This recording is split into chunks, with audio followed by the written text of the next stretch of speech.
একবার দেখা দাও হে রাসূল,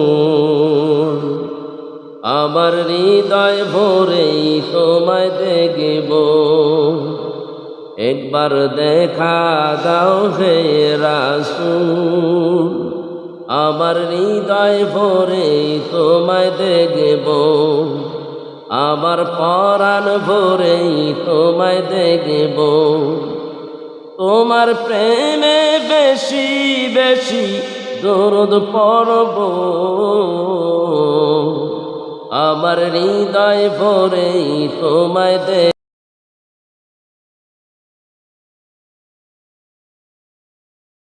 নবী ডাকতে বলেন, লা তাহজান ইন্নাল্লাহা মা'ানা। আমি ডাকতে কই, আবু বকর রে, ভয় পাইও না রে আবু বকর, আমরা দুইজন, আল্লাহ আমাদের সঙ্গে রয়েছে।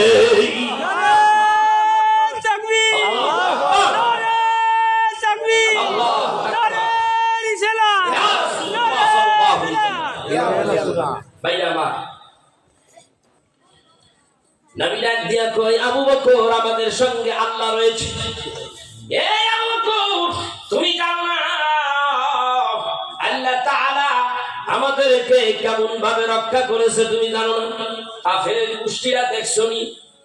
আল্লাহ ডাক দিয়া কই, হাবিব আপনি কি লক্ষ্য করেন নাই যাদেরকে আপনি ধুলা মারলেন প্রত্যেকের চোখের মধ্যে যাবে এমন গ্যারান্টি নাই। আমি সবার চোখে যাবে তা তো কোনো গ্যারান্টি নেই।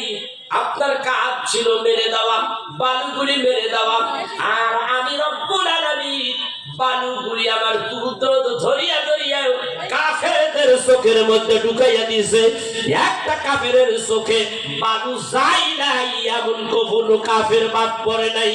সুবহানাল্লাহ। কথা কোন দেখে?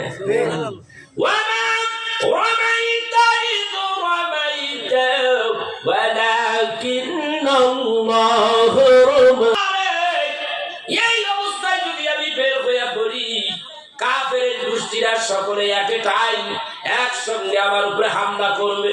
আমি কি করি? রাহমাতের নবীকে আল্লাহ বলে দিলেন, হাবিব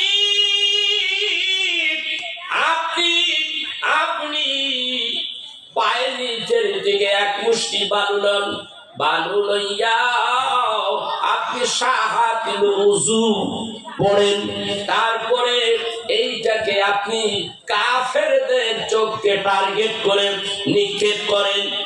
হযরত রাসূল আরবি সাল্লাল্লাহু আলাইহি ওয়াসাল্লাম ওই অনুযায়ী পায়ের নিচের দিকে এক মুষ্টি বালু নিলেন। মিশকাত শরীফের হাদিসে বর্ণিত রয়েছে, ওই আত্মের থেকে বালু নিয়াম সূরা ইয়াসিন থেকে নবীজি আমার কিছুক্ষণ তেলাওয়াত করলেন। এরপরে সাহাতিল উযু এমন ভাবে তিনি মেরে দিলেন বালুগুলি। আমি আপনাদেরকে বলতে চাই, এখান থেকে যদি আমি এক মুষ্টি বালু আপনাদের নিক্ষেপ করি, সবার চোখে যাবে এমন কোনো গ্যারান্টি আছে? নাই। একদিকে এইভাবে মারলাম, আমার টার্গেট সবার চোখে যাবে না, কিছু যাবে, কিছু বাদ পড়ে যাবে। আল্লাহর হাবিব এই বালুগুলি যখন মারলেন, মারার পরে দিয়া গভীর মনোযোগ, একেবারে সরাসরি হাদিস শরীফের তরজমা। আমার ভাইরা, আমি কোনো বানিয়ে কথা বলি না। যদি একটা কথা যদি বানিয়ে থাকি, আসেন আমাকে ধরেন, আমার হাত দুইটা বাঁধেন, পা দুইটা বাঁধা এইখানে নদী থাকলে নদীর মধ্যে ফেলে দেন। একটা কথা আমি বানিয়ে বলি না, হাদিস শরীফের মধ্যে যা আছে আমি ওই কথাগুলি আপনাদের সামনে তুলে ধরতেছি। যেহেতু আমার নাম ঘোষণা করার সময় বলেছে হুজুর বয়ান করবে কোরআন আর হাদিস দিয়া, কোরআন হাদিস দিয়ে বললাম। ভাই আমার, বন্ধুরা আমার, নবীজিকে কত কষ্ট দিয়েছেন। আমি যদি এই কষ্টের কাহিনী শুধু মক্কা নগরের কথাগুলি যদি বলি, আমার সারা রাত দুই একটা রাত চলে যাবে, শেষ হবে না ইতিহাস বলে। এই আমার ভাইরা, আল্লাহর হাবিব বের হইয়া এইবার সাহাতিল উযু করিয়া তিনি কি করলেন? বালুগুলি নিক্ষেপ করে দিলেন।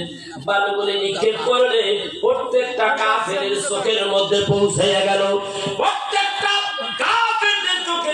যখন চলে গেল, এমন সময় আল্লাহ পাকের নবী এমন সময় বের হয়ে যাচ্ছে, আর এই দিক দিয়া কাফেররা চোখের মধ্যে এইভাবে রগড়াচ্ছে, ডলাডলি করতেছে।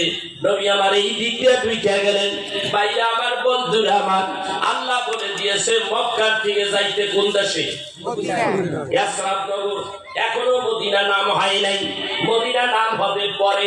গভীর মনোযোগ, আল্লাহ যেন আমাদের কথা বলার তৌফিক দেয়, জোরে বলে আমিন। একটা কথা জানি, বেবাস কথা না বের করে দেয়, আমিন। আমার ভাইরা গভীর মনোযোগ, ও ভাইরা আমার, কি হবে এই জীবন দিয়া, কি হবে এই জিন্দিগি? এই জিন্দিগির মধ্যে যদি রসুলের আদর্শ না থাকে, আমার ভাইরা 39 বছর হয়ে গেল ওয়াজ নসিহত করি, প্রত্যেকবার ওয়াজ নসিহত করি, এই চিন্তা করিয়া আল্লাহ রে, এই মাহফিল শেষ করে হয়তো আমার মৃত্যু হয়ে যাবে। এই মরণের কথা যেই ব্যক্তি স্মরণ করে, অবশ্যই সেই ব্যক্তি কোনো বানিয়ে কথা বলে না। আমি চেষ্টা করি সব সময় দলিল ভিত্তিক কিছু আলোচনা করার।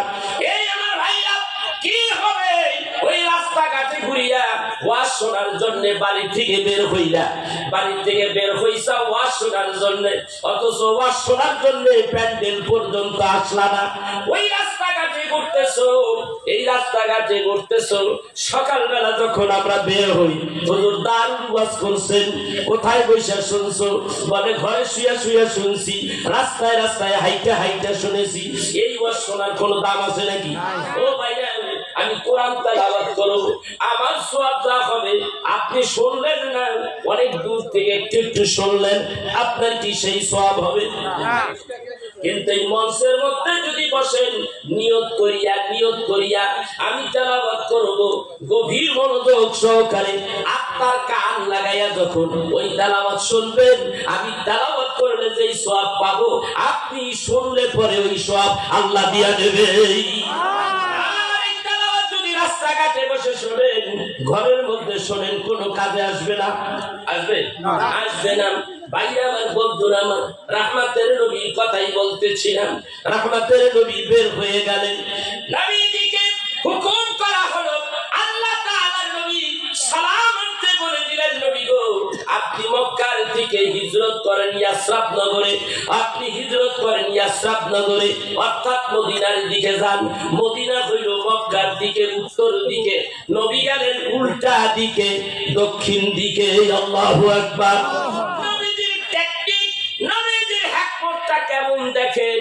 ভাইরা আমার, বন্ধুরা আমার, যারা হাজী সাহেব রয়েছে, তারা অবশ্যই লক্ষ্য করেছেন, দেখেছেন কিনা, অবশ্যই তারা বুঝতে পারবেন।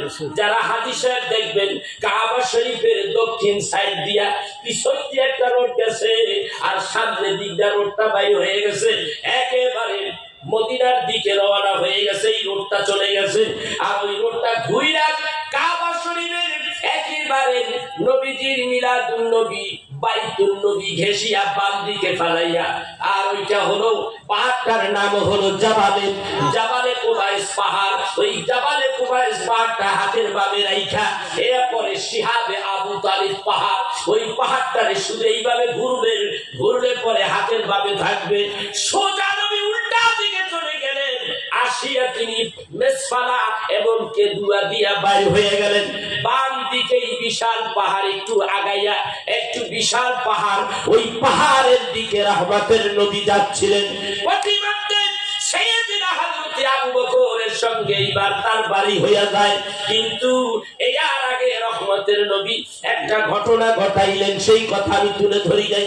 এই কথা যদি আমি তুলে ধরি, তাহলে হযরতে আবু বকর, হযরতে আলী কাররামাল্লাহু ওয়াজহু, তার ভালোবাসার কথা আয়েশা বলে। আল্লাহু আকবার।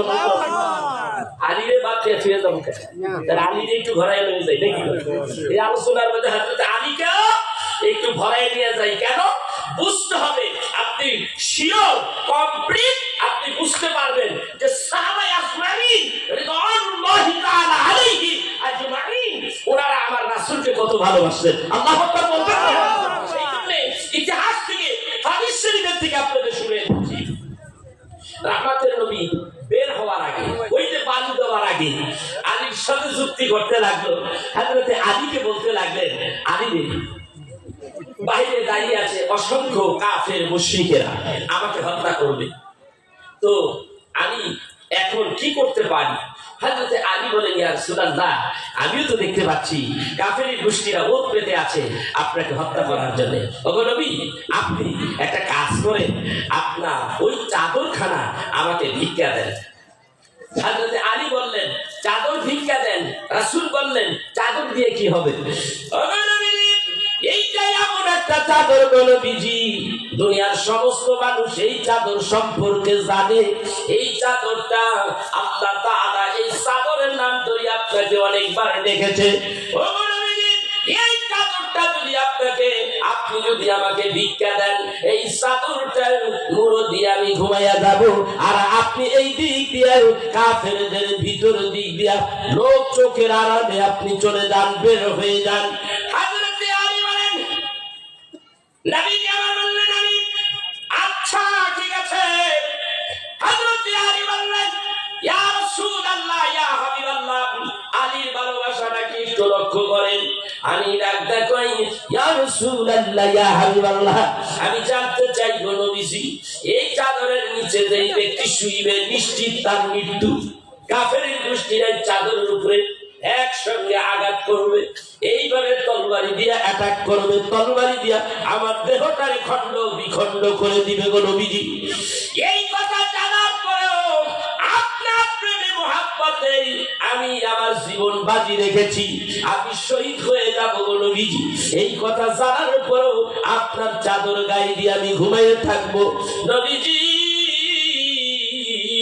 আপনার কাছে আমি জানতে চাই, আমি যদি শহীদ হইয়া যাই এই অবস্থায়, তাহলে কাল হাসরের ময়দানে আপনার সঙ্গে আমার সঙ্গে কি পরিচয় হবে, কি ফ্যাসিলিটি আমি পাবো?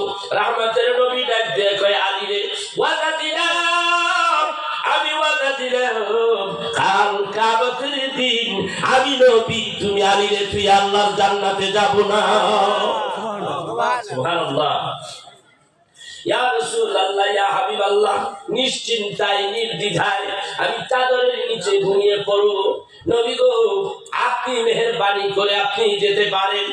রাহমাতুল নবী বলেন, আলী রে, আমি চলে যাচ্ছি, যাওয়ার আগে অমুক গোত্রের মধ্যে অমুক অমুক ব্যক্তি আমার কাছে কিছু টাকা পয়সা দিরহাম রেখে গেছে, অর্থ রেখে গেছে, এই অর্থগুলি অমুক অমুক জায়গায় তুমি দিয়া দিও, এইগুলি হলো আমানত, আমার কাছে আমানত ছিল।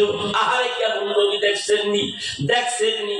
আমরা তো সুযোগ পাইলে অন্যের অর্থ মাইরা খাই, কথা বল না, এটা তো আমানত।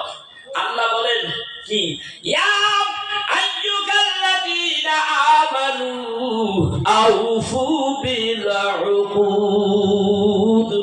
আল্লাহ তাআলা ডাকতে বলেন, হে বিশ্বাসী ইমানদার বান্দারা, তোমরা তোমাদের ওয়াদাকে, প্রতিশ্রুতিকে পূর্ণ করো। কার কথা? আল্লাহ বলে, কার কথা? আর আল্লাহ তাআলা বলে দিয়েছে, ও তোমাদের ওয়াদা প্রতিশ্রুতিকে পূর্ণ করো। তোমরা কি করো? ওয়াদা তো কত রকমের কইরা থাকি, দেওয়ার বেলা দিয়া দেই, কিন্তু মানার বেলায় এক জাররা পরিমাণে ওইটার কাছেও নাই, ঠিক না? এর আমার ভাইরা, ওয়াদা বরখেলাপকারী হবে মুনাফিক, কথায় কথায় গালি দেয় সে হবে মুনাফিক। যেই ব্যক্তি কথায় কথায় মিথ্যা কথা বলে এই ব্যক্তি হবে মুনাফিক, আর মুনাফিকের জায়গা হবে জাহান্নামের নিম্ন স্তরে। হযরত আলী বলেন, ইয়া রাসূলুল্লাহ, ইয়া হাবিবাল্লাহ, আমি জানতে চাই গো নবীজি, এই সময় আপনি আমার কাছে এই অর্থগুলি আমার কাছে দিয়ে যাইতেছেন, অমুক অমুক বাড়িতে যাইয়া তাদের কাছে অর্থগুলি ফিরাইয়া দিতে, তাহলে কি আমি শহীদ হব না? রাহমাতের নবী ডাক দেখে, আলী রে, আমার মন কয় তুই শহীদ হবি না। আল্লাহ। হযরত আলী চাদর মুড়া দিয়া ঘুমিয়ে আছেন, এই অবস্থায় রাহমাতের নবী চলে গেছে। নবী তো এই দিক দিয়ে চলে গেলেন, এই দিক দিয়ে তারা চোখের মধ্যে এইভাবে চোখ রাখছে। সবসময় তো চোখটা একরকম থাকে না, চোখটা একটু ক্লিয়ার হয়ে গেল, বের হইয়া তারা ঘরের মধ্যে হুম হুম করে ঢুকে গেল।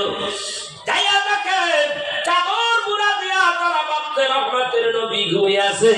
কেউ কেউ কয় ধর্মা, হেলিয়া থাক কর, খুব মারতে থাক, হত্যা করে ফেলাই। অনেকে ডাকটা কয় মার মার। একজন ব্যক্তি সেই হলো আবু জাহিল্লা। আবু জাহিল্লা কয় মারার আগে একটা বার ওর চেহারাটা দেখি। সুবহানাল্লাহ, আল্লাহু আকবার কইবেন না? কত খারাপ করতে চাইছে, তার মধ্যে আমার একটু আছে না নাই? আল্লাহ ডাকটা কই ওয়া রাফা'না লাকা যিকরাক ফাইন্না মা'আল ইউসরি ইউসরা, ইন্না মা'আল ইউসরি ইউসরা।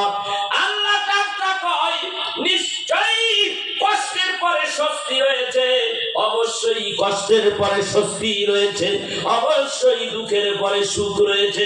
কার কথা? আলী বলেছে আমি হত্যা হয়ে যাব, শহীদ হয়ে যাব। রহমতের নবী কই নৈরাশ হইও না, ব্যবস্থা তোমার জন্য আছে। রহমতের নবীকে তুমি অন্তর দিয়া ভালোবাসো, তোমার ভালোবাসা মৃত্যু জানার পরও রহমতের নবীর প্রতি এক সাল্লা পরিমাণের ঈমানের কোনো ঘাটতি নাই।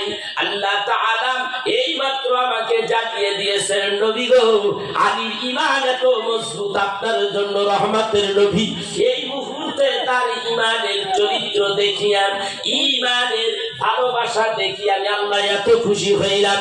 খুশি হইয়া আমি হযরত আলীর জন্য শহীদের দরজা রেখে দিয়েছি, কিন্তু এত তাড়াতাড়ি আলী কিন্তু শহীদ হবে না। হুজুর গো আপনি বলে দেন আলী এই রওয়ানায় বেঁচে যাবে। আল্লাহু আকবার।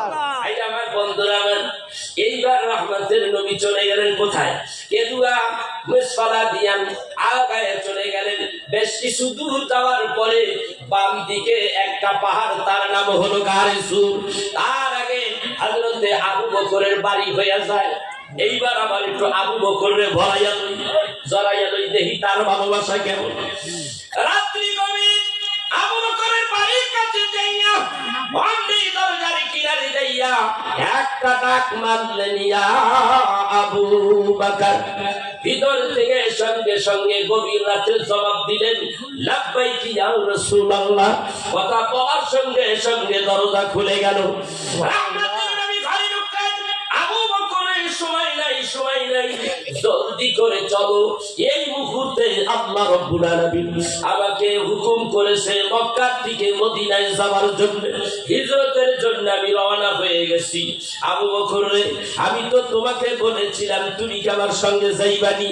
ও আমার ভাইরা বন্ধুরা, এইখানে একটা লক্ষণীয় বিষয় হলো মানুষের প্রস্তুত আর অপ্রস্তুত একটা ব্যাপার স্যাপার আছে না নাই? এই মুহূর্তে গভীর রাতে আয়েশা ডাকটা কয় নবী এখন এই মক্কা ছেড়ে মদিনায় যাইতে হবে। হযরত আলী বলতে পারতেন, ইয়া রাসূলুল্লাহ এখন তো আমার যাওয়ার সময় নাই, আগে যদি জানাইতেন প্রস্তুতি নিয়ে রাখতাম। কথা যুক্তি আছে কিনা? হযরত আবু বকর বলতে পারতেন, আপনি একটু দাঁড়ান গো আবু বকর, আমি আমার বেগমের কাছ থেকে একটু জিজ্ঞাসা করি বেগম আমারে কি বলে, কথা যুক্তি কিনা? হযরত আবু বকর বলতে পারতেন, নবী গো আমার ছেলে সন্তানের মায়া আছে, মহব্বত আছে, মাতৃভূমি চাইলে আমি আপনার সঙ্গে যাইতে পারবো না। এইরকম কিছু কথা রহমতের নবীকে বলতে পারতেন, কিন্তু এমন ভালোবাসা দিলেন হযরত আবু বকর। আবু বকর বললেন, ইয়া রাসূলুল্লাহ, ইয়া হাবিবাল্লাহ, আপনি বলেছেন রাত্র সেই কয়টাই বাজুক না কেন, নবী আপনি বলেছেন এখন যাইতে হবে। আমি আবু বকর আজকের থেকে 6 মাস আগে রেডি হয়ে আছি। আপনি শুধু আমার ঘরে আসবেন আর বলবেন, আবু বকর চলো আমার সঙ্গে, হুজুর কথা বলতে দেরি, আমি আপনার সঙ্গে যাইতে দেরি নাই গো নবীজি। এই হলো ভালোবাসা, এই হলো প্রেম, এই হলো মুমিনের লক্ষণ। আমার বন্ধুরা আমার, হযরত আবু বকর এইবার সঙ্গে রওনা হয়ে গেলেন। ডাক দিয়ে কয়, ইয়া রাসূলুল্লাহ, ইয়া হাবিবাল্লাহ, রাতে অনেক দূর হাঁটছেন, অনেক পেরেশানি হয়েছেন, আগের থেকে আমি আপনার জন্য 2টা সোয়ারি ঘোড়া, তেজস্বী ঘোড়া খাইয়ে দাইয়ে লালন পালন করে রেডি করে রাখছি গো নবীজি। আল্লাহু আকবার বলুন না। আমি হাদিস শরীফের মধ্যে আসে রাহমাতের নবী বলে আবু বকর রে কই রে ঘোড়া ইয়া রাসূলুল্লাহ ইয়া হাবিবাল্লাহ আগে আমরা চলেন যাই এখান থেকে বের হয়ে যাই রাহমাতের নবী আগাইলেন সাইয়া দেখে দুইটা লাল রঙের ঘোড়া আছে বড় সরো মোটা শটান এই দুইজনে দুইটা ঘোড়া নিয়ে এইবার রওনা হলেন রাহমাতের নবী আগে আগে হযরতে আবু বকর পিছে পিছে যাইতে লাগলেন গায়ে সুরের দিকে রওনা হতে লাগলেন হযরতে আবু বকর একবার দৌড় মারে ঘোড়া নিয়ে ডান দিকে দৌড়াইয়া যায় ডান দিক থেকে আবার দৌড়ে পিছন দিয়া আবার বাম দিকে যায় আবার ডান দিকে যায় আবার বাম দিকে যায় আবার পিছনে যায় আবার সবার আগে দৌড়াইয়া ঘোড়া হাঁকাইয়া নিয়ে সামনে যায় আবার পিছনে আসে রাহমাতের নবী একটা কয় এরে আবু বকর এমন কেন করতেছো রে আবু বকর কি হয়েছে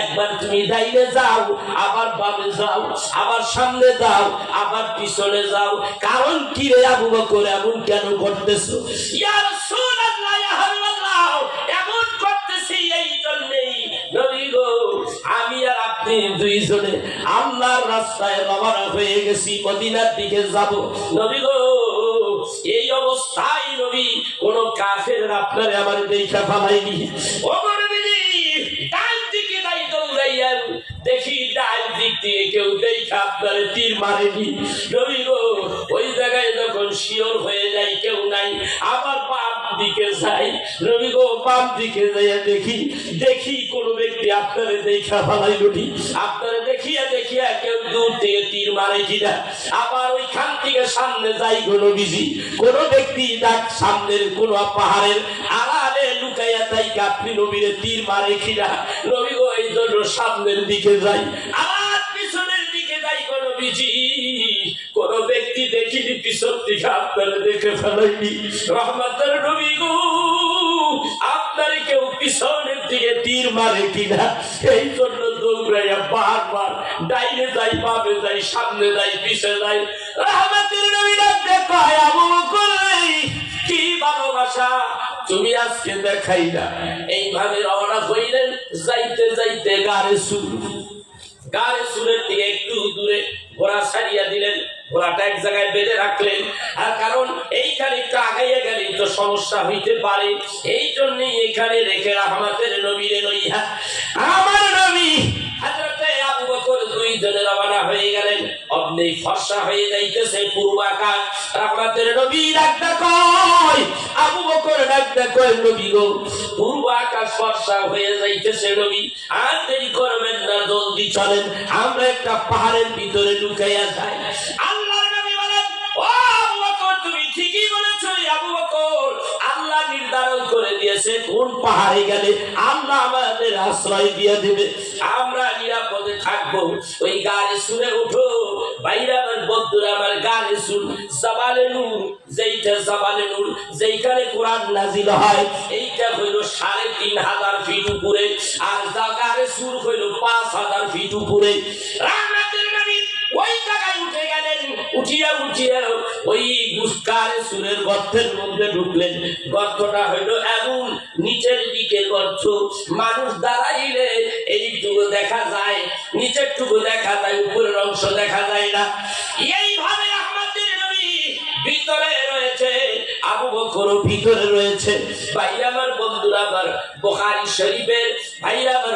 আমার বুখারী শরীফের মধ্যে আসছে ভাইরা আমার সিরাত গ্রন্থের মধ্যে লিখতেছে হযরতে আবু বকর রাসূলকে বলে ইয়া রাসূলুল্লাহ ইয়া হাবিবাল্লাহ এই গর্তের মধ্যে আপনি ঢুকবেন নি গো নবীজি বলে হ্যাঁ আল্লাহ আমাকে বলে দিয়েছে নবী গো এই গর্তের মধ্যে আপনি ঢুকতে পারবেন না আপনার আগে আমি ঢুকবো এই আবু বকর কেন তুই আমার আগে ঢুকবি আবু বকর ডাকতে কই ইয়া রাসূলুল্লাহ এইটা পুরাতন একটা গর্ত এর মধ্যে যদি কোন সাপ বিচ্ছু থাকে গো নবীজি আপনি ঢোকার সঙ্গে সঙ্গে যদি একটা কামড় মাইরা দেয় নবী গো আপনি দুনিয়াতে বিদায় হয়ে যাবেন আমি আবু বকর বাঁচবো না গো নবীজি। ইয়া রাসূলুল্লাহ, ইয়া হাবিবাল্লাহ, আমি আপনার আগে ঢুকবো, ঢোকার পরে ভিতরটা পরিষ্কার করব। রহমতের নবী ডাক দেখই, আবু বকর তুমি আমার আগে ঢুকবা, আমার বেলা বললা সাপ বিচ্ছুতে কামড় দেব, তোমার বেলায় কি এমনটা যদি ঘটে যায়? ইয়া রাসূলুল্লাহ, ইয়া হাবিবাল্লাহ, আমার মতো আবু বকর দুনিয়াতে বিদায় হয়ে গেলে ইসলামের কোনো ক্ষতি হবে না, কোনো মানুষ আমার জন্য কাঁদবে না। আপনি যদি দুনিয়াতে বিদায় হয়ে যান, ইসলামের অনেক বড় ক্ষতি হয়ে যাবে। আর আপনি আমার আগে দুনিয়াতে বিদায় হয়ে গেলে আমি আবু বকর বাঁচবো না গো, বাঁচবো না। সুবহানাল্লাহ। ভাই আমার বন্ধু, আমার গভীর মনোযোগ। এইবার হযরতে আবু বকর ঢুকলেন, গর্তটা সুন্দর করে পরিষ্কার করলেন খুব তাড়াতাড়ি করিয়া। কিছু কিছু গর্ত আছে, আবার আরেক বর্ণনায় আসছে কিছু কিছু গর্ত আছে, এই গর্তগুলি পুরাতন, বন্ধ করলেন সব গর্তগুলি। শুধু একটা গর্ত তিনি ওই সময়ের জন্য বন্ধ করতে পারলেন না। এমন সময় নবীজিকে ডাকটা বলে, ইয়া রাসূলুল্লাহ, ইয়া হাবিবাল্লাহ, আসুন গো নবীজি, ভিতরে প্রবেশ করুন। আসুন গো নবীজি, মেহেরবানি করে আসেন। কথার কত সুন্দর ভদ্রতা, নম্রতা, সভ্যতা। আর আমরা ডাকার বেলাও ইজ্জত দিয়া ডাকি, আসেন আসেন আসেন, এমন ভাবে ডাকতে হয় না। সম্মানিত ব্যক্তি কোন মুরিদ তার পীরকে এইভাবে ডাকতে পারবে না, বলবে আসেন বলো, মেহেরবানি করে ভিতরে আপনি তাশরীফ আনেন। হযরত আবু বকর সেই প্রমাণটা এখানে করে দিলেন, সেই মোহাব্বত ভালোবাসাটাই এখানে দেখাইয়া দিলেন, ইজ্জত সম্মান কারে কয় দেখাইয়া দিলেন। আল্লাহ রাব্বুল আলামিন বলতে লাগলেন, ওয়া তুআসিরুহু ওয়া তুআক্কির, দুনিয়ার মানুষেরা শোনো, আমার হাবিবকে যারা ইজ্জত দিবে আমি আল্লাহ রাব্বুল আলামিন ইজ্জতের কারণে তার ইজ্জত বাড়াইয়া দেব। কি ভাই সমস্যা হচ্ছে? যারা বাড়িতে আসেন এখনো চলে আসেন। আমার মাঠটা প্রায় ভরে গেছে, আর কিছু লোক আইলে মাঠটা পুরোপুরি ভরে যাবে।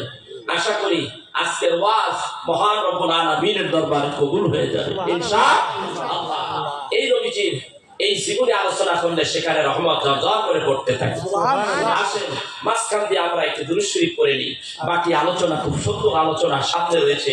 আজকে যখন এই আলোচনা উঠেই গেছে, আলোচনাটা কমপ্লিট করে দিই নাকি কর জোরে জোরে দুরূদ শরীফ পড়ি। আল্লাহুম্মা সাল্লি আলা সাইয়্যিদিনা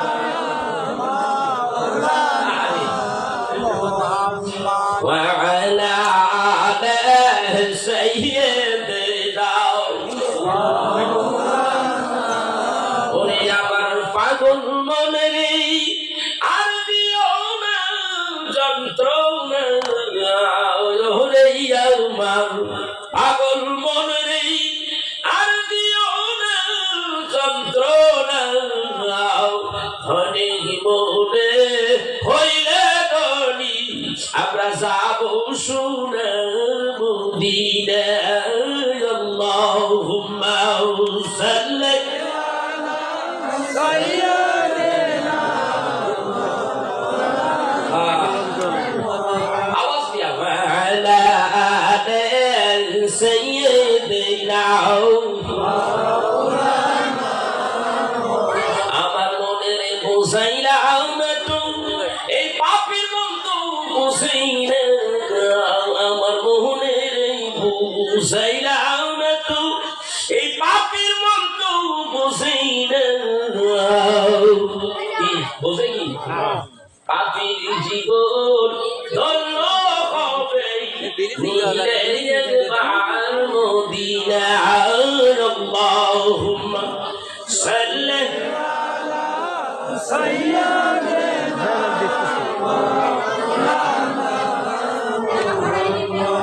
ওয়া আলা আলি সাইয়্যিদিনা। এই আমার ভাইরা, আমার বন্ধুরা, নবীর নাম নাই কোন জায়গায়? প্রত্যেকটা ইমানদারের অন্তরে নবীর নাম আছে না নাই? কোরআনে নবীর নাম আছে না নাই? হাদিসে নবীর নাম আছে না নাই? ওয়াহাবি খবিশের গোষ্ঠীরা কয় আল্লাহ মানলে যথেষ্ট, মুহাম্মদ নিয়ে তো বাড়াবাড়ির দরকার কি? নাউজুবিল্লাহ বলবেন না? দেখি আওয়াজটা কেমন হয়। নবীর দুশমনাই কথা বললে আপনি কি বলবেন? সমর্থন দিবেন কি দিবেন না? না দিলে করে কর নাউজুবিল্লাহ। কোরআনের মধ্যে আছে কি নাই?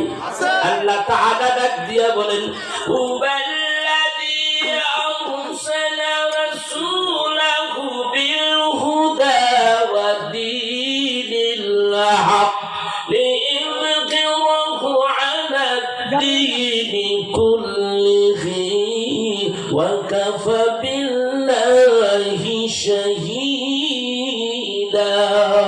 আল্লাহ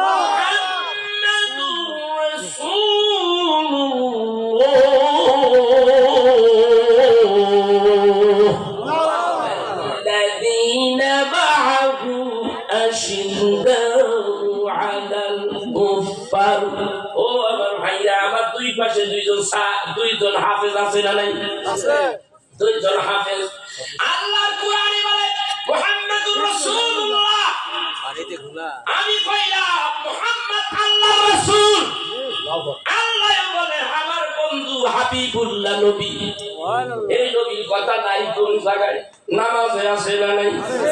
আযানে আছে না নাই? একামতে আছে না নাই? সব জায়গায় নবীর নাম আছে। তুমি যদি আল্লাহ রাখো, আল্লাহকে ভালোবাসতে যাইয়া মুহাম্মদ সাল্লাল্লাহু আলাইহি সাল্লামকে ছেড়ে দাও, কপাল পড়বেই তুমি হইলা ইহুদি খ্রিস্টান মালাউ। ঠিক কিনা তোলে কর? এই জন্য একবার গান আমি গাই। আমি কোরআনের সুর মাঝে শুনেছি যে নাম, আযানের সুর মাঝে শুনেছি ও নাম। কথা ঠিক কিনা? আমি কোরআনের সুর মাঝে শুনেছি যে নাম, আযানের সুর মাঝে শুনেছি ও নাম। হে রাসূল নবীজি তোমায় ও নাম শুনেছি আমি আমার হৃদয়।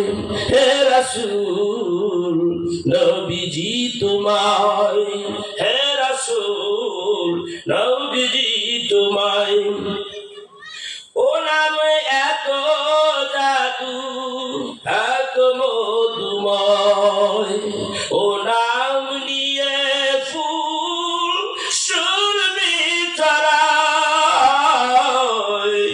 ও নামে এত জাদু এত মধুময়। ও নাম নিয়ে ফুল সুরভি ছড়ায়। ও শুধু আমি চাই হে রাসূল নবীজি তোমায় আমি কোরআনের সুর মাঝে শুনেছি যে নাম, আযানের সুর মাঝে শুনেছি ও নাম। আরশের বুকে লেখা ও মধুর নাম, তামাম আলোর মুকুল জানাই সালাম। আরশের বুকে লেখা ও মধুর নাম, তামাম আলোর মুকুল জানাই সালাম। ব্যতীত মানবতা খুঁজে ফিরে হায়, ব্যতীত মানবতা খুঁজে ফিরে হায়। হে রাসূল নবীজি তোমায় আমি কোরআনের সুর মাঝে শুনেছি যে নাম, আযানের সুর মাঝে শুনেছি ও নাম। আমার মনের মধ্যে নাম আছে না নাই? চোখের তারার মধ্যে আছে না নাই? কিতাবের মধ্যে পাওয়া যায়। প্রত্যেকটা জান্নাতের ভিতরে যতগুলি হুর আছে, প্রত্যেকটা হুরের তারাই তারাই চোখের তারাই তারাই রহমতের নবীর নাম রইছে। জান্নাতের ভিতরে ঢোকার পড়ার সময় আল্লাহর নামের পাশে রহমতের নবীর নাম আসে না নাই? ও আমার ভাইয়া, এই ওয়াহাবি কবিরা বলে রহমতের নবী দরকার নাই, আল্লাহই যথেষ্ট। অনেক খবিসের গোষ্ঠী খবিস, ভালো করে খেয়াল করেন। হাদি সাহেবেরা দেখছেন কিনা আমি জানি না, কাবা শরীফের গিলাফ যখন ধরলাম, কাবা শরীফের গিলাফ ধরিয়া একটু আবার দূরে দাঁড়াইলাম, দূরের থেকে আবার কাছে গেলাম। কাছে কেন গেলাম? কাছের থেকে দেখলাম এইটার মধ্যে জল ছাপায় লেখা আছে লা ইলাহা ইল্লাল্লাহ, এইটুকুই লেখা দিয়া ক্ষান্ত হয় নাই। পাশে দেখি মুহাম্মাদুর রাসূলুল্লাহ আছে না নাই? এই আমার ভাইয়া, আবার দূরে দিলাম, দূরের দিকে একটু উপরের দিকে তাকাইলাম, ওই জল ছাপার মধ্যেই কাবা শরীফের গিলাফের মধ্যে লেখা লা ইলাহা ইল্লাল্লাহ মুহাম্মাদুর রাসূলুল্লাহ সাল্লাল্লাহু আলাইহি ওয়াসাল্লাম। এ আমার ভাইরা, কাবা শরীফের গিলাফের মধ্যে যেই নাম থাকতে পারে, ওই জায়গায় যদি জায়গা হইতে পারে, ওই নবীজির নাম কেন প্রত্যেকটা কর্মের মধ্যে থাকবে না? আমাকে একটু বলুন। আমার অন্তরে আছে, জবানে আছে, চোখের মধ্যে আছে। চোখ বন্ধ করে মুহাম্মদ সাল্লাল্লাহু আলাইহি সাল্লাম তার নাম আমার চোখে ভেসে ওঠে, রহমতের নবীর দুরূদ ভেসে ওঠে, রহমতের নবীর মদিনায় গেলে তার স্মৃতিচারণ আমার চোখের মধ্যে ভেসে আসে। এই আমার ভাইরা, রহমতের নবী নাই কোন জায়গায়, কোথায় নাই?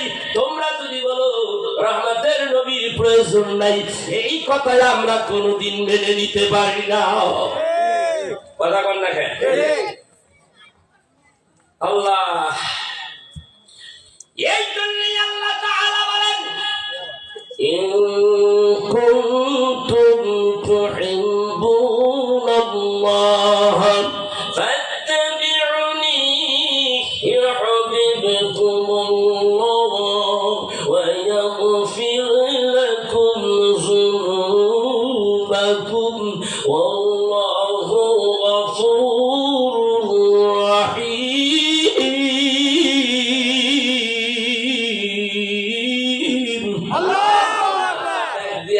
আমারে ভালোবাসতে চাইলে, আমারে পাইতে চাইলে, আমার পথে হাঁটতে হইলে ওই জায়গায় রহমতের নবীরে আগে মানতে হবে। আমারে যদি পাইতে চাও, রহমতের নবীর সোহবত নাও। আমাকে ভালোবাসতে হইলে রহমতের নবীরে আগে ভালোবাসো। আমার নবীরে যদি ভালোবাসতে পারো, তাহলে শুনে নাও, ইউহিব্বুকুমুল্লাহ, আমি ওই মানুষটার উপরে, ওই লোকটার উপরে, ওই আশিকের উপরে খুশি হয়ে যাই। খুশি হই না, আমি শুধুই খুশি হই না, আমি শুধু খুশি হই না, খুশি হইয়া ওয়াগফির লাকুম যুনুবাকুম, আমি তার জীবনের সব গুনাহগুলি মাফ করে দেই। চিৎকার দিয়া বলা যাবে সুবহানাল্লাহ। এই আমার ভাইরা, কারো কোনো কথা শুনবো না। কোরআন কি বলে, হাদিস কি বলে, ওইটাই শুনবো। রাজি আছি কিনা জোরে বল। নবীজিকে প্রত্যেকটা ক্ষেত্রে যদি মানতে পারে, তাহলেই হবেন আপনি মুমিন, তাহলেই হবে আপনি নবীজির উম্মত। ঠিক না?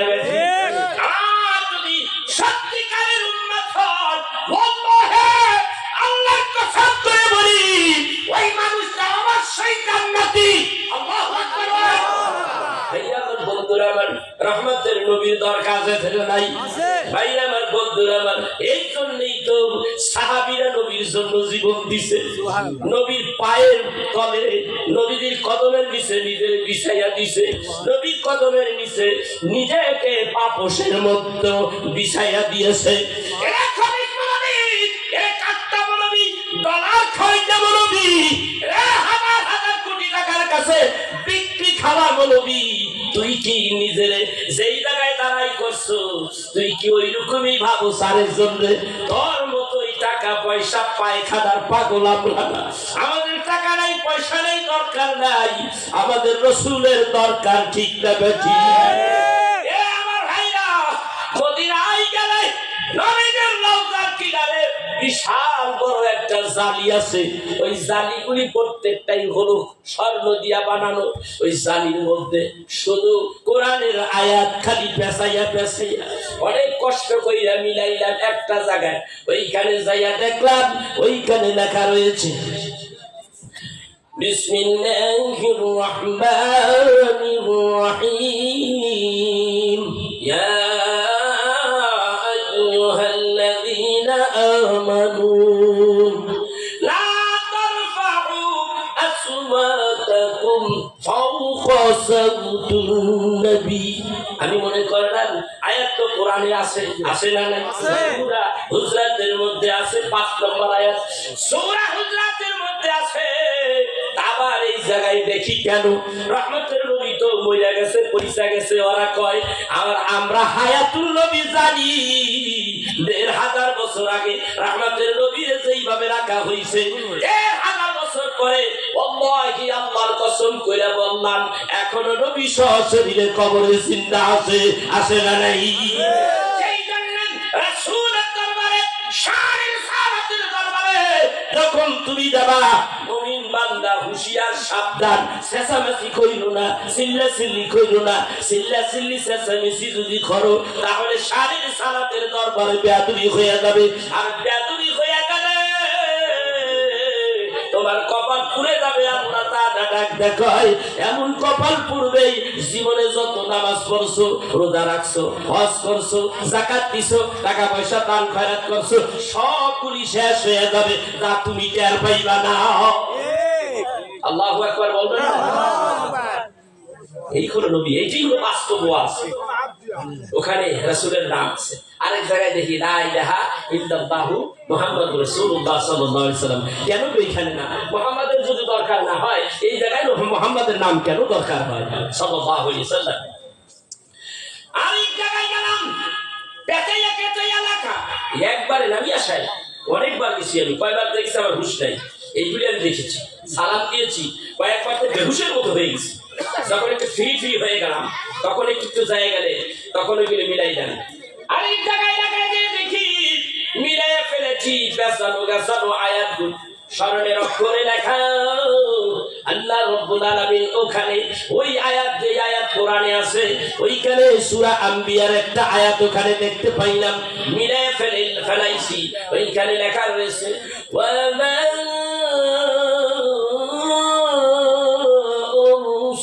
আরসালনাকা ইল্লা রাহমাতাল লিল আলামিন।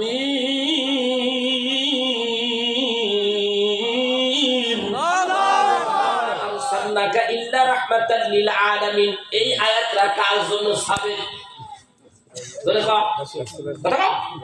এটা আলেম মানুষ, তাই এই আয়াতটা হলো রাসূলের জন্য সাবেক, তার সম্মান ইজ্জত বৃদ্ধি করছে এই আয়াত। ওগো নবীজি, আমি আপনাকে দুনিয়ায় পাঠাইলাম রাহমাতাল লিল আলামিন বলে। আপনি হলেন সমস্ত জগৎ সমূহের নবী, বিশ্ব নবী এটা বলা যাবে না, আপনি হইলেন সারা জগতের নবী। আল্লাহু আকবার বলেন। জগৎ হইল বহু বচন আলামিন, আর জগৎ বিশ্ব নবী বললে বোঝা যায় একটা জগতের নবী। সে নবী আমার যে একটা জগতের নবী নয়, আল্লাহ কয় একটা, ওয়াহাবি কবিশেরা কয় আরেকটা। ও আমার ভাইরা, আল্লাহ যেইভাবে কইছে ওইভাবেই বলতে হবে, আল্লাহ যেইভাবে বলছে ওইভাবেই মানতে হবে। তোমার আমার মতো যদি নিজের নিয়ম অনুযায়ী যদি রহমতের নবীরে মানতে যাও তাহলে আল্লাহর কোরআন তুমি মানতে পারলা না। তুমি যখন আল্লাহর কোরআন না মানবা তখন তোমার নামের পাশে লেখা থাকবে তুমি কাফের। কথা বল না কেন? আমি কি কোরআনের বাইরের কথা বলবো? কোরআনের কথা। টাকা দিয়ে কি হবে? এই টাকাটা পুরো প্যান্ডেল দিয়া আপনার টাকা পয়সা দিয়ে যদি ভরপুর করে দেওয়া হয়, ওই টাকা আমার কি দরকার আছে যদি আমার ঈমান না থাকে? ওই টাকা পয়সা আমার কি দরকার আছে যদি আমার রহমতের নবীকে আমি না পাই? এই জন্য হযরতে আবু বকর, তুমি তো দুনিয়ার টাকা পয়সার পাগল হয়ে গেছো, তুমি দুনিয়ার পাগল হয়ে গিয়েছো। আবু বকর তোমার চাইতে কম টাকা ধনট্ট ব্যক্তি ছিলেন না। সব রহমতের নবীকে পাওয়ার জন্য নবীর কদমে সব দান করে দিছে। আল্লাহু আকবার। যদি ধন সম্পত্তি সব হইতো, আবু বকর বলতো হযরত রাসূল আমি আপনারে ভালোবাসি কিন্তু অর্থ দিব না। কথা বলেন, এমন ভালোবাসলেন, টাকা দিলেন, পয়সা দিলেন, জীবনও দিলেন, রক্তও দিলেন, জানও দিলেন, সব দিলেন, বিনিময় নিলেন কি? দরিদ্র। রাহমাতের নবীকে ভালোবাসতে যাইয়া দরিদ্র কিনে নিলেন। কি নিলেন? দরিদ্রটা কিনে নিলেন। আল্লাহু আকবার। রাহমাতের নবী দরিদ্র জিন্দেগি ভালোবাসতেন। সুবহানাল্লাহ। আমার ভাইরা রাহমাতের নবীকে ভালোবাসতে যাইয়া মা খাদিজা ওই দেশের মধ্যে সবচেয়ে বড় শিল্পপতি ছিলেন। তার মতো বড় শিল্পপতি আরব দেশের মধ্যে কেউ নাই। নবীজিকে পাওয়ার জন্য পাগল হয়ে গেল। জীবনে আর কোনোদিন বিবাহ বসবেন না, বিয়েও বসলেন, নবী কদমের দাসীও হয়ে গেলেন। কদমের নিচের তিনি পাপোশ হইয়া গেলেন, কার্পেট হয়ে গেলেন। ওগো নবীজি, আপনার কদমের কার্পেট আমারে বানান নবী গো, বিনিময়ে আমার কোটি কোটি টাকা আমি আপনারে দিয়া দিলাম। এর বিনিময় হইল আপনার কদমের নিচে আমি মা খাদিজার জায়গা দিয়া দাও। আর এরা দুনিয়ার যত আবর্জনা আছে এগুলি পাগল হয়ে গেছে। কথা কোন দেখে আমার কথা ঠিক আছে কিনা? যদি ভুল হয় আমাকে আসেন, এখানে একটু বলেন, আমাকে এসে বলেন। এটাই হলো জীবন। এই জীবনটা বড় দামি, এই জীবনটা বড় দামি। কোন কাজটা করলে জীবন দামি হয়ে যায়, আরো বেশি বেশি দামি হয়ে যায়, সেই কাজটাই আপনার আমার করতে হবে। আল্লাহ যেভাবে বলেছে ওইভাবেই মানতে হবে, ওইভাবেই রাহমাতের নবীকে মানতে হবে। যাদের চাইতে বেশি ভালোবাসতে হবে, জীবনের চাইতে বেশি ভালোবাসতে হবে, ছেলেদের চাইতে বেশি ভালোবাসতে হবে। ঠিক না ঠিক? অর্থ, ধন, সম্পদ যা আছে সবকিছুর চাইতে বেশি ভালোবাসতে হবে। কোরআন দিয়ে হাদিস দিয়ে যা বুঝলাম সবকিছুর ঊর্ধ্বে রাহমাতের নবী। ঠিক না ঠিক? নবী রাজি, নবীর এই যেই পাল্লায় ওই পাল্লায় আল্লাহ। নবী যেই দিকে আল্লাহ সেই দিকে, নবী যেই দিকে নাই সেই দিকে আল্লাহ আছে নাই।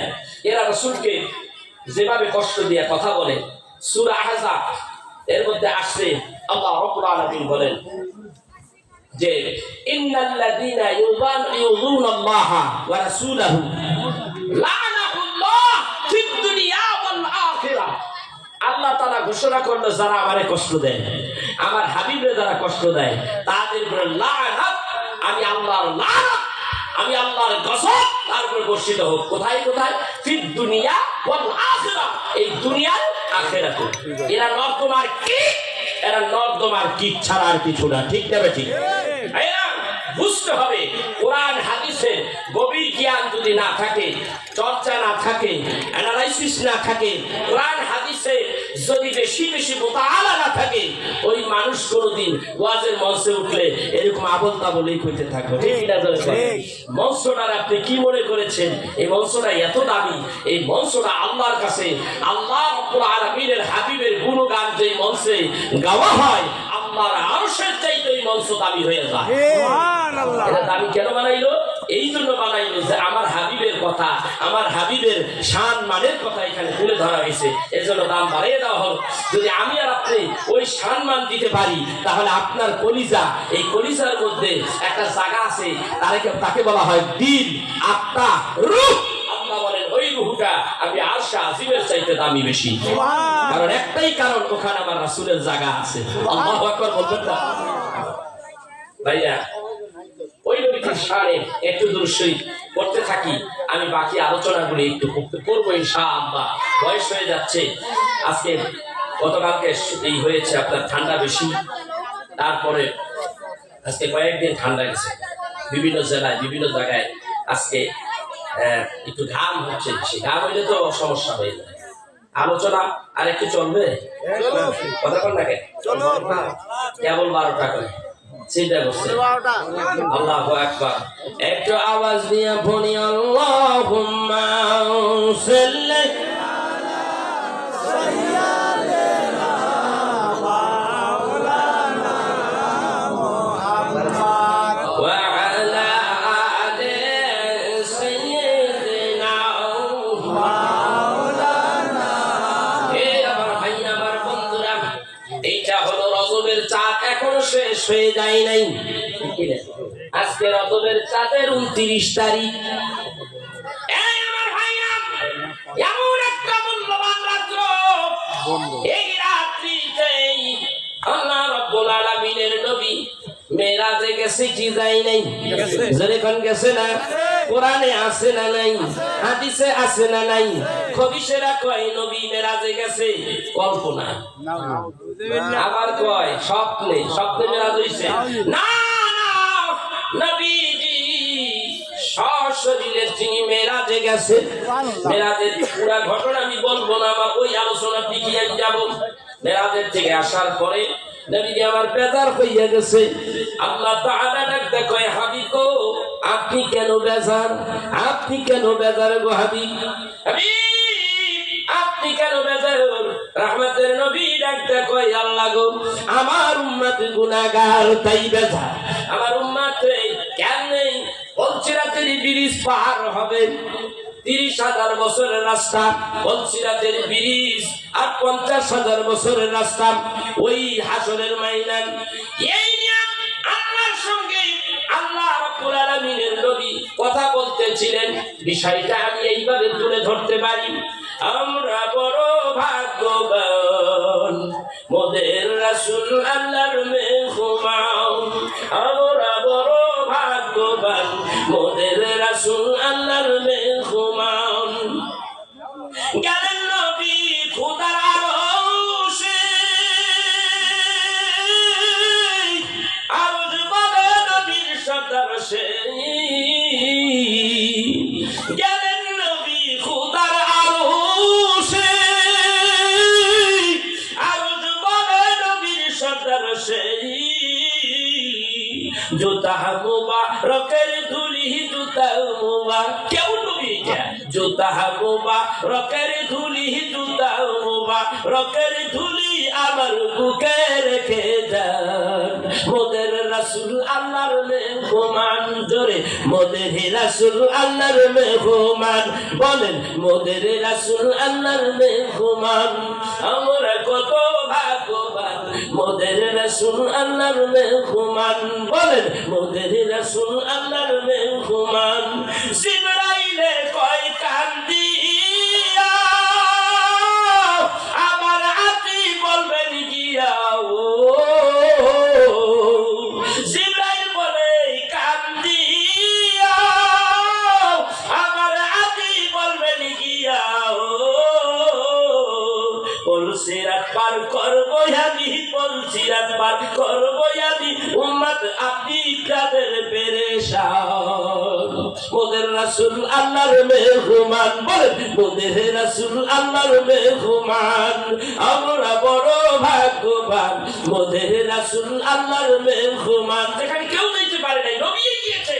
মোদের রাসূল আল্লাহর মেহমান, বলেন মোদের রাসূল আল্লাহর মেহমান। আল্লাহ বলেন দোস্ত আমার, আর কি যত শুনবো আপনার। বলেন আমার কাছে সব সব বলেন, আপনি বেজার কেন? আল্লাহ বলেন দোস্ত আমার, আর কি যত বলেন আপনার। আল্লাহ বলেন দোস্ত আমার, আর কি যত শুনবো আপনার।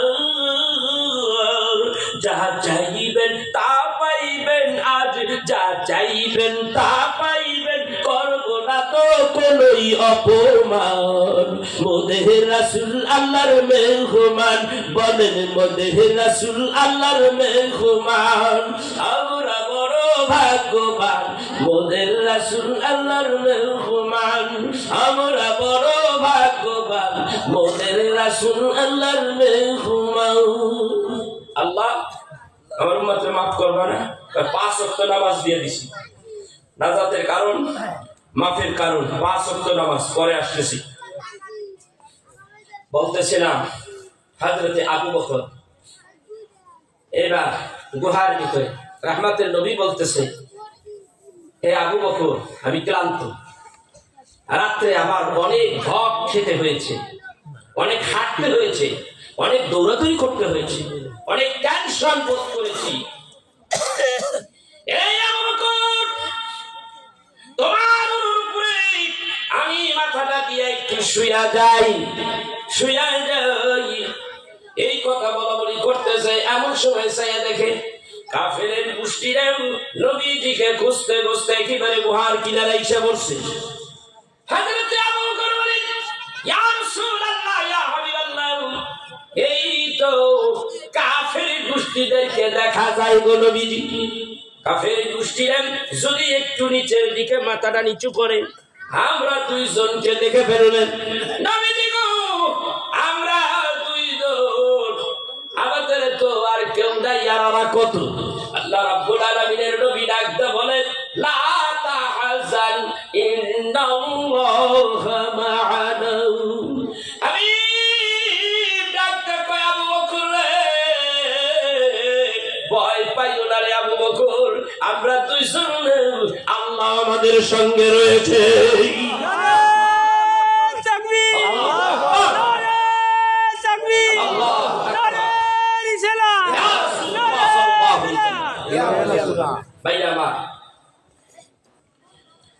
নবী ডাক দিয়া কই, আবু বকর, আমাদের সঙ্গে আল্লাহ রয়েছে। এই আবু বকর, তুমি জানো না আল্লাহ তাআলা আমাদেরকে কেমন ভাবে রক্ষা করেছে? তুমি জানো না? কাফের গোষ্ঠীরা দেখছনি, আল্লাহ ডাক দিয়া কই, হাবিব গো, আপনি কি লক্ষ্য করেন নাই যাদেরকে আপনি ধুলা মারলেন প্রত্যেকের চোখের মধ্যে যাবে এমন গ্যারান্টি নাই।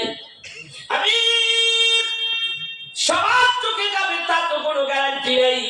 আপনার কাজ ছিল মেরে দেওয়া, বালুগুলি মেরে দেওয়া, আর আমি রব্বুল আলামিন বালুগুলি আমার কুদরত ধরিয়া ধরিয়া কাফেরদের চোখের মধ্যে ঢুকাইয়া দিয়েছে। একটা কাফেরের চোখে বালু যায় নাই এমন কখনো কাফের বাদ পড়ে নাই। সুবহানাল্লাহ। কথা বল না কেন?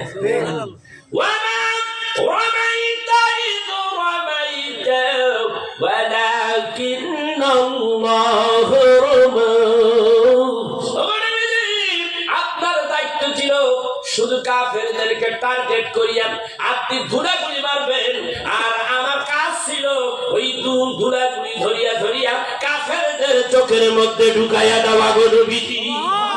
কারণ হলো আজকে নবীজি আপনাকে, আপনি আমার বন্ধু, আপনাকে বাঁচাইতেই হবে। আমি তাই আপনাকে বাঁচিয়ে দিয়েছি। আজকে আপনি আমার ঘরের মধ্যে, এই গুহার মধ্যে যখন আবু বকর বলল, ইয়া রাসূলুল্লাহ, কাফেররা কিন্তু আমাদের সামনে এসে গেছে, গুহার সামনে এসে গেছে। ও নবীজি, আমরা মাত্র দুইজন, ওরা কত? আমার নবী তখনই ডাকতে বলেছেন, লা তাহজান ইন্নাল্লাহা মা'ানা। আমার আল্লাহ ডাকতে কয়, হাবিব, এই অবস্থায় যখন, এই বিপদ জানার পরেও যখন আপনি আমি আল্লাহর উপরে তাওয়াক্কুল করেছেন, আমি আল্লাহ আপনাকে বাঁচাইয়া দেওয়ার জিম্মাদারি হয়ে গেলাম গো নবীজি। আপনাকে আমি বাঁচাবো গো নবী, অপেক্ষা করে।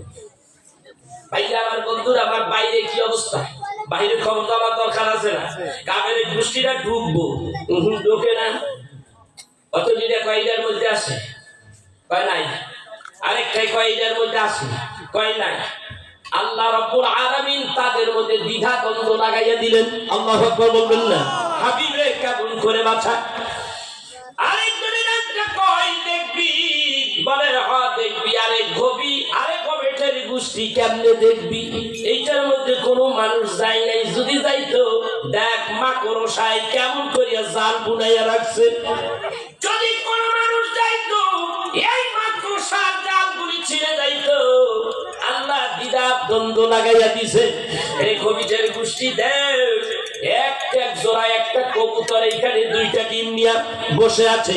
যদি কোন মানুষ এইটার ভিতর দিয়া ঢুকতো রে, তাহলে এই কবুতর এইখানে বসে থাকতো না। আল্লাহ তাআলা দ্বিধা দ্বন্দ্ব লাগাই দিছে মনের মধ্যে। আমার ভাইয়া, এই দ্বিধায় তারা শিওর হয়ে গেল এইটার মধ্যে কোনো মানুষ নেই, গুহার কাছ থেকে ফিরে গেল। আমার রহমতের নবী একটা কয়, আবু বকর রে, রাখি আল্লাহ মারেকে দেখছনি, আল্লাহর উপরে ভরসা করছি আমরা, আল্লাহ রাব্বুল আলামিন আমাদেরকে বাঁচাইয়া দিয়েছেন। আমার বন্ধুরা, আমার কিতাবের মধ্যে, আরেকটা কিতাবের মধ্যে পাওয়া যায়, হযরতে আব্দুল জলিল, হাফেজ আব্দুল জলিল সাহেব একটা বই লিখেছেন, নূর নবী। এটার মধ্যে পাওয়া যায় হযরতে আবু বকর বলে, হুজুর গো, অনেক প্রেস পেরেশান হয়ে গেছি, বাহিরে যাওয়া সম্ভব না, ভেতরে যাওয়া, ভেতরে থাকাই তো সম্ভব, কিন্তু আমার কলিজা ফাইটা যায় পানির পিপাসা। জানি না কোথায় পানি পাবো, আমার তৃষ্ণা পেয়েছে, পানির তৃষ্ণা পেয়েছে। রহমতের নবীর আজ্ঞা কয় ওই দিকে যাও। আবু বকর বলে ইয়া রাসূলুল্লাহ কোন দিকে যাব? কয় ওই দিকে যাও। আল্লাহু আকবার বলবেন না, কোন দিকে দেখায়?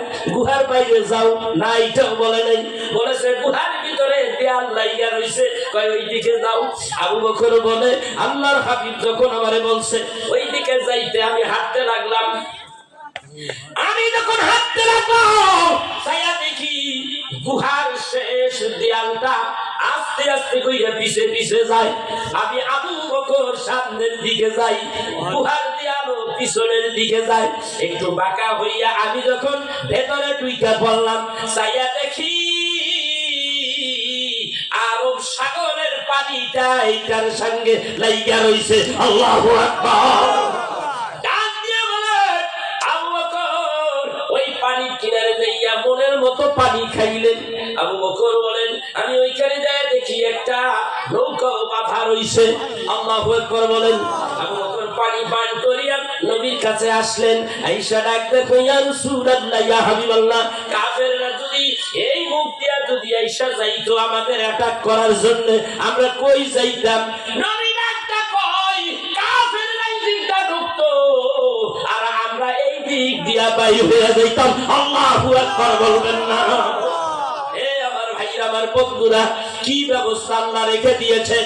ভাইরা আমার, বন্ধুরা আমার, রহমতের নবী ডাক দেখে আবু বকর রে একটু উরুটা পেতে দাও, আমি একটু ঘুমাইয়া যাই। সারাটা রাত্র আমি দৌড়াদৌড়ি করেছি, কষ্ট করেছি, আমি কষ্ট অনুভব করেছি, আমি ক্লান্ত হয়ে গেছি। রহমতের নবী ওইখানে যখন আবু বকরের উরুর উপরে মাথাটা দিয়ে শুয়ে রইলেন, এমন সময় রহমতের নবী একেবারে ঘুমের মধ্যে, এটা আবু বকরের ধারণা, আবু বকর নবীজি আমার ঘুমের মধ্যে আছে। এই সময় একটা সাপ আসিয়া, একটা জঙ্গলা সাপ আইসা হযরতে আবু বকরের পায়ের মধ্যে কামড় লাগাইয়া দিয়েছে। এই সাপের আঘাত পাওয়ার পরে আবু বকরকে জিজ্ঞাসা করা হলো কত বিষের যন্ত্রণা। আবু বকর বলে আমার ভেতরে কত রগগুলি আছে, সব রগগুলি মনে হয় টাচ টাচ করে ছিঁড়া যাইতেছে, এত কষ্ট, চিৎকার করে আমি কাঁদতে পারি না। আল্লাহর নবী যেহেতু আবার এই উরুর উপরে আরাম ফরমাইতেছে, আমি যদি চিৎকার দিয়া কাঁদি আমার নবী ঘুম ভেঙে যাবে, আরামের ব্যাঘাত হয়ে যাবে, তাই তুই আমি কান্দিও না, চুপ করে বসে আছি, চুপটি মেরে বসে আছি। অনেক পরে বিশেষ ক্রিয়ায় আমার যখন ব্যথা হচ্ছিল, তীব্রতর থেকে তীব্রতর ব্যথা, আমার অজান্তে চোখের পানি গড়াইয়া যাইয়া রহমতের নবীর গালের উপরে 2 ফোঁটা পড়লো। নবীজি আমার চোখ খুললেন, তাকাইয়া দেখে আবু বকর চিনা যায় না, গোটা মুখ দেহটা কালো নীল বর্ণের হয়ে গেছে। তোমার কি হয়েছে? কেন আবু বকর কান্দো? বাড়ির কথা কি মনে পড়ে গেছে? বেগমের কথা কি মনে পড়ে গেছে? ছেলে মেয়ের কথা কি মনে পড়ে গেছে? দেশের প্রেম কি তোমার অন্তরে ঢুকে পড়েছে? ইয়া রাসূলুল্লাহ, ইয়া রাসূলুল্লাহ, ইয়া হাবিবাল্লাহ, বিষয়টা এমন নয় গো নবীজি, আপনার সঙ্গে এসেছি সব কিছু ত্যাগ করিয়া। নবী গো, ব্যাপারটা এরকম নয় গো নবীজি, কাফেরদের হাতের থেকে যদিও আল্লাহ আমাদের বাঁচাইছে, কিন্তু গুহার ভিতরে একটা বিষধর আমারে ছেড়ে দেয় নাই, ওইতে দেখেন বিষধর সাপ আমারে কামড় দিয়েছে। ওই বিষের ক্রিয়ায় আমি একেবারে নীলবর্ণ হয়ে গেছি। নবী গো, আমার মনে হয় আমার জীবনটা বের হয়ে যাবে, তুমি আবু বকর আমার ডাক দিতে পারলা না? ইয়া রাসূলুল্লাহ, ইয়া হাবিবাল্লাহ, কেমন করে আমি আপনারে ডাক দেব গো নবীজি? আপনি তো বলেছেন লা ইউমিনু আহাদুকুম হাত্তা আকুনা হাব্বা ইলাইহি মিন ওয়ালিদিহি ওয়া ওয়ালাদিহি ওয়ান নাসি আজমাইন। আপনার ছেলে মেয়ে সব কিছু চাইতে, জানের চাইতে আপনাকে বেশি ভালোবাসতে হবে। ও নবীজি, আমি আবু বকরের জীবনের চাইতে আপনার আরামটা জীবনটা সবচেয়ে আমার কাছে বেশি দামি। আল্লাহর নবী মানে আবু বকর এত ভালোবাসো তুমি আমারে। এবার রাত দিয়ে কই কিরে শাহ, আমার বন্ধু হিজরতের সঙ্গী সাথী হযরত আবু বকরের কেমন কেন কামড় দিলি? এই আমার বন্ধুরা, আমার তারও তো একটা মনের বাসনা ছিল। আল্লাহ রাব্বুল আলামিন হাবিবুল্লাহ নবীর প্রশ্নের জবাব দেওয়ার জন্য তার জবানটা খুইলা দিলেন। আল্লাহু আকবার। সাহাবীবার বলতে লাগলো, আসসালাতু ওয়াসসালামু আলাইকা ইয়া রাসূলুল্লাহ, আসসালাতু ওয়াসসালামু আলাইকা ইয়া হাবিবাল্লাহ। ও নবীজি, আমি আপনারে দেখার জন্য আজকের থেকে 500 বছর অথবা তার চাইতে আরো বেশি বছর ধরে এই গুহার মধ্যে আমি অপেক্ষা করতেছি। ও নবীজি, একটা নজর আপনাকে দেখবো, এই দেখার অপেক্ষায় একদিন নেই, 2 দিন নেই, 500 বছর হয়ে গেছে। নবীজি, 500 বছর পরে যখন এই গুহার মধ্যে যখন আপনি ঢুকছেন গো নবী, আপনার ভিতরে ঢোকার পরে আপনার এই ভিতরটা মেশক আম্বিরে যখন ঘেরান্বিত হয়ে গেছে, আমি পাগল হয়ে গেছি। আমি বুঝতে পেরেছি এইটার মধ্যে আখিরি পয়গম্বর মুহাম্মদুর রাসূলুল্লাহ সাল্লাল্লাহু আলাইহি সাল্লামের আগমন ঘটেছে। এই অবস্থায় আমি পাগল হয়ে গেছি গো নবীজি। কতগুলি গর্ত করে রেখেছি, কোন দিকে আপনি বসবেন গো নবীজি, আমি কেমন ভাবে দেখবো সেই দেখার জন্য এতগুলি গর্ত আমি করে রাখছি। নবী গো, আবু বকর সব গর্তগুলি বন্ধ করে রেখেছে, একটা গর্ত খোলা, তাও আবু বকরের পায়ের গুড়া দিয়া এইভাবে পা দিয়ে আটকাইয়া রাখছে। ও নবীজি, আমি তখন বুঝতে পেরেছিলাম, আমার অন্তরের মধ্যে মানতে ছিল না, এত প্রেম ভালোবাসা উঠিয়ে উঠেছে গো নবীজি। একটা নজর আপনাকে দেখবো গো নবীজি, কিন্তু আবু বকরের কারণে আমি গুহার থেকে বাইরে হইতে পারি নাই।